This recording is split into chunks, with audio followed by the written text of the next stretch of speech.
Hi hello my dears welcome back. അപ്പോൾ ഇന്ന് നമ്മൾ തയ്യാറാക്കാൻ പോകുന്നത് നല്ല അടിപൊളി മാങ്ങച്ചാറാണ്.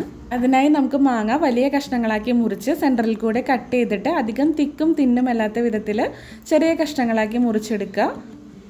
ഇനി നമുക്ക് ഒരു ചെറിയ കയ്യിൽ 4 കയ്യിൽ മുളക് പൊടി, 1/2 മുതൽ 1/4 കയ്യിലോളം മഞ്ഞൾപ്പൊടി, കുറച്ച് മുന്നിട്ട് നിൽക്കുന്ന വിധത്തിൽ ഉപ്പ് കുറച്ച് കൂടിയാലും കുഴപ്പമില്ല, പിന്നെ ചതച്ച വെളുത്തുള്ളി, ഇഞ്ചി, പിന്നെ പച്ചമുളക്, കടുക് പരിപ്പ് എന്നിവ ചേർത്ത് ഇളക്കി യോജിപ്പിച്ച് 2 ദിവസം വെക്കാം.